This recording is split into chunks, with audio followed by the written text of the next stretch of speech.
ओम शांति। ओम शांति। सभी भाई बहनों को नव वर्ष की हार्दिक हार्दिक हार्दिक शुभकामनाएं। सभी के लिए नव वर्ष बहुत मंगलमय हो और सभी की सब मनोकामनाएं पूर्ण हो जाएं। हमारी परमपिता परमात्मा से यही प्रार्थना है, यही आशा है।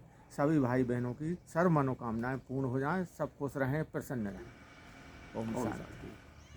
भाई जी, आपसे एक प्रश्न पूछना था। जो भक्ति मार्ग में बताते हैं कि विष्णु जी की 4 भुजाएं, लक्ष्मी जी की 4 भुजाएं, है ना? तो ये 4 भुजाओं का मतलब कुछ समझ में नहीं आ पाता है। 4 भुजाएं चलो ठीक मान लिया अपन ने, 4 भुजाएं थी देवी देवताओं की, पर उनके बच्चों की 4 भुजाएं क्यों नहीं हुई? और उनके बच्चों को दिखाए नहीं। हाँ, और उनको बच्चे दिखाए भी हैं तो वो 4 भुजाओं वाले दिखाए ही नहीं है, जैसे राम। हाँ, तो वो थोड़ा इसके बारे में आप मुझे ये रहस्य बताइए कि ये 4 भुजाओं का रहस्य क्या है आखिर? भाई जी, क्या है कि जो देवी देवताओं की भुजाएं दिखाते हैं, 4 भुजाएं, 8 भुजाएं, तो ये इन्हों के गुणों के हिसाब से दिखाई जाती हैं। अच्छा, गुणों और शक्तियों के हिसाब से भुजाएं दिखाई जाती हैं। आज के समय में क्या है, मनुष्य के पास गुण नहीं है, निर्गुण हो गए। गुण है ही नहीं। आरती में गाते ना सबके, हम तो निर्गुण, अभी आप गुण दो हमें, मैं पापी खलकामी, मैं पापी खलकामी, सभी पापी। आरतियों में गाते हैं ये शब्द। तो अभी गुणों से विहीन है मनुष्य। और जब गुण भरपूर हो जाते हैं तो देवी देवता के स्वरूप में आ जाते हैं। तब उनको गुण और शक्तियों के रूप में भुजाएं यहाँ पे दर्शाते हैं कि उनके अंदर इतने गुण थे, इतनी शक्ति थी।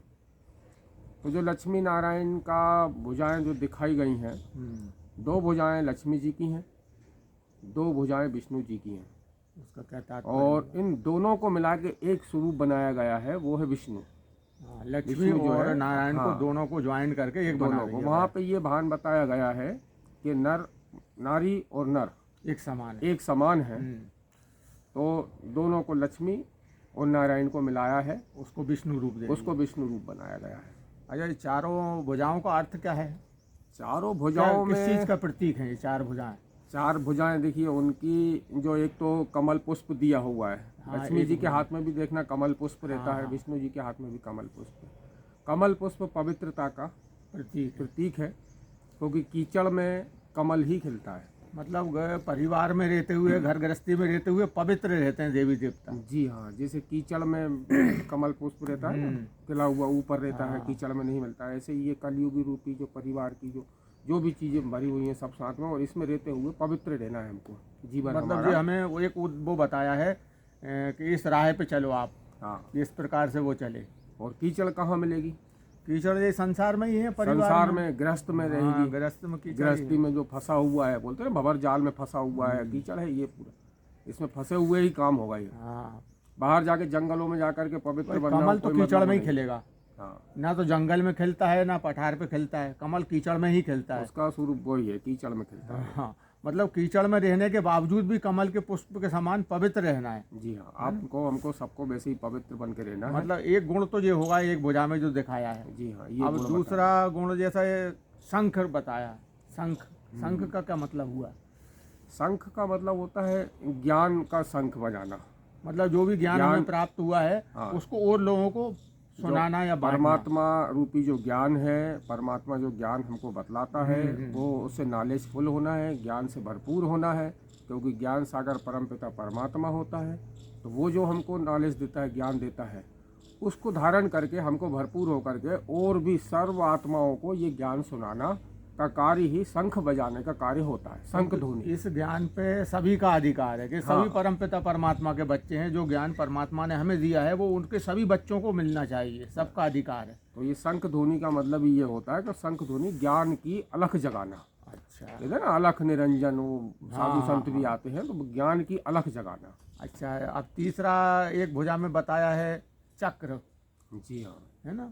तो उसका क्या अर्थ हुआ? चक्र का अर्थ ये बतलाया गया है कि चक्र जो है वो सुदर्शन चक्र है। सुदर्शन चक्र का मतलब होता है स्वयं के दर्शनों का चक्र। कि जो लक्ष्मी नारायण है, कहाँ से उनका सतयुग से उनका राजपाट चला, विश्व महाराजा महारानी कहलाते हैं वो। और सतयुग से लेकर त्रेता में भी आते हैं, त्रेता के बाद द्वापर में भी उनके जन्म हैं, और जन्म होने के बाद उनके कलयुग तक अंत में भी जन्म है।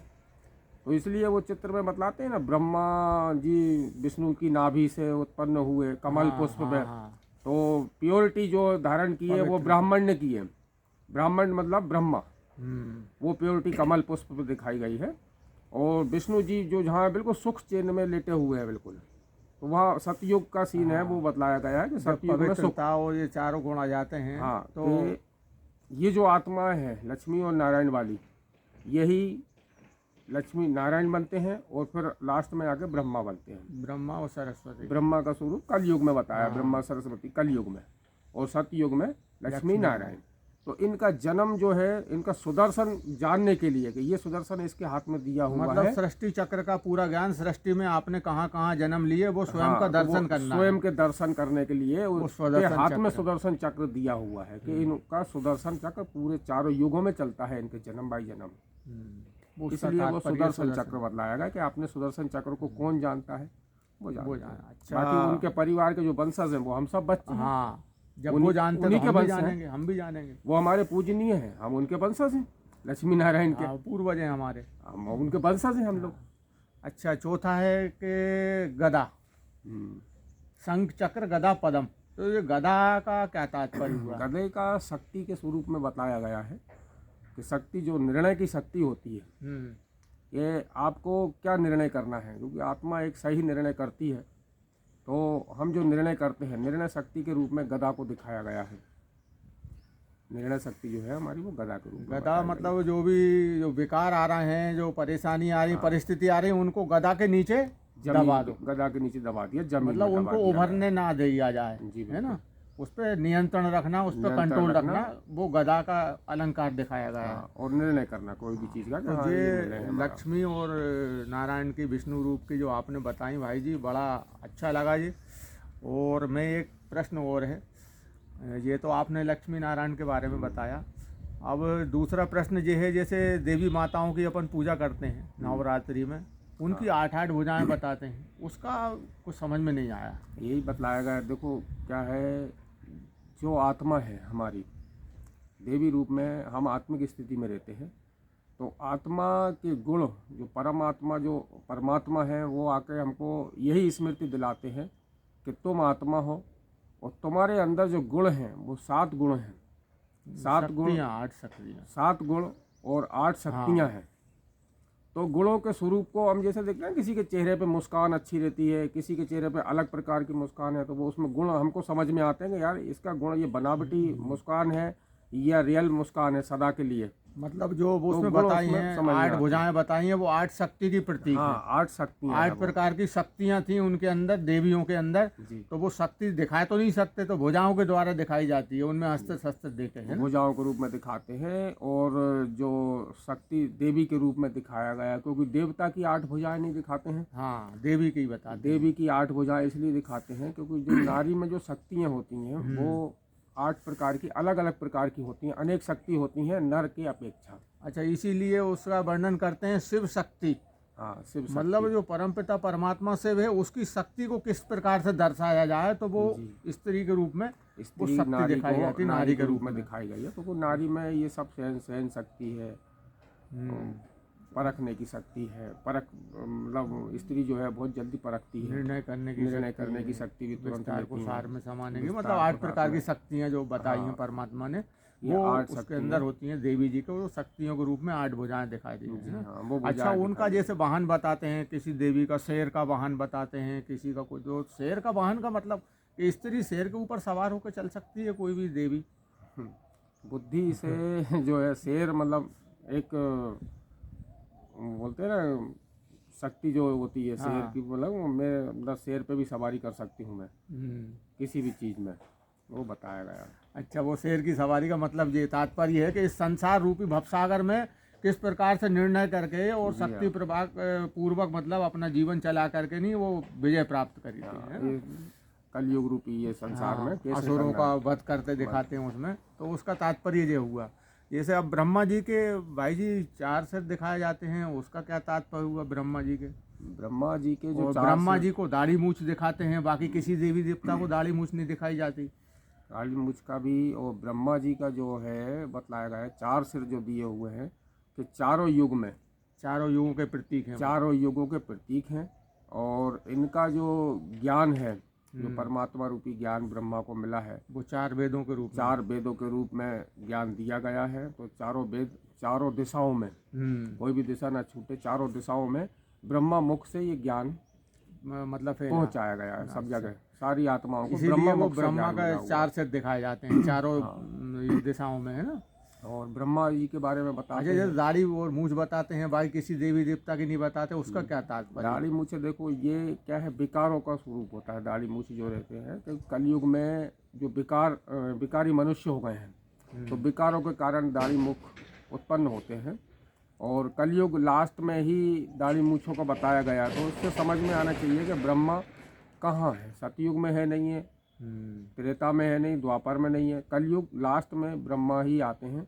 और ज्ञान का मतलब ही कलयुग के जो समाप्ति है, कलयुग की समाप्ति पे ही ज्ञान दे करके सब आत्माओं की सदगति करने का कार्य परमात्मा ब्रह्मा के मुख के द्वारा कराता है। अब मुख के द्वारा कैसे कराए भाई, मुख के द्वारा ज्ञान किसको दे, तो उसके लिए वो अपने बच्चों को एडाप्ट करता है। इसलिए गायन है ना कि ब्राह्मण जो रहते हैं, ब्रह्मा मुख वंशावली, हाँ, मुख के द्वारा मुख वंशावली बोला जाता है गायन वंशावली में। ब्राह्मणों को, कुख वंशावली नहीं बोला जाता है। ब्रह्मा की कोख से जन्म नहीं लिया ब्राह्मणों ने, ब्रह्मा के मुख वंशावली है। तो जो मुख के द्वारा जिनको ज्ञान दिया ब्रह्मा ने, वो ही सब बच्चे उनके बने हैं, मुख के द्वारा एडाप्ट किया हुआ। तो बोलते भी हैं कि ब्रह्मा ही सृष्टि का रचिता है, सृष्टि की रचना सृष्टि करी, की तो रचना परमात्मा ब्रह्मा ने जी ने ब्रह्मा के करी। द्वारा। अब जब तो कलयुग प्रथम मान के चलोगे, प्रथम देव, प्रथम देव, आदि देव भी बोलते हैं हाँ। ब्रह्मा जी को, तो प्रथम देव इस सृष्टि का वही है, उसी के द्वारा जो रचना बढ़ेगी। उन्हीं के द्वारा रचना पड़ती है, स्थापना कोई काम करते हैं। और सतयुग में फिर पालना होती है, तो वो विष्णु के रूप में होती है। बहुत अच्छा बताया भाई जी। और तीनों स्वरूप का कार्य यही बतलाया गया है कि ब्रह्मा स्थापना करते हैं और विष्णु पालना करते हैं, और शंकर जी जो है वो विनाश का कार्य करते हैं। अब वो त्रिमूर्ति दिखाते हैं जो, हाँ, कल या परसों की मुरली में बताया भी था बाबा ने कि ये जो दिया हुआ है कि स्थापना, पालना और विनाश, ये थोड़ा सा अलग है। तो स्थापना पहले है, उसके बाद विनाश है, और फिर पालना है। तो ये तीन रूप का मतलब जो नई सृष्टि की रचना हो रही है, मतलब स्थापना हो रही, नई स्थापना हो रही है। तो जो पुरानी सृष्टि है उसका विनाश होगा, उसके बाद विनाश होगा। और फिर उसके बाद में जब विष्णु के रूप में आएंगे ब्रह्मा जी, तो वो नई तो सृष्टि फिर की नई पालना सृष्टि की करेंगे। पालना करेंगे। मतलब सतयुग में लक्ष्मी नारायण का राज्य रहता है, नारायण का है ना। तो वहाँ से शुरुआत होती है नई सृष्टि की। जी भाई जी, बहुत बढ़िया बताया भाई जी, और आपका धन्यवाद। और सभी भाइयों को नए वर्ष की शुभकामनाएं, और सभी को ओम शांति। ओम शांति।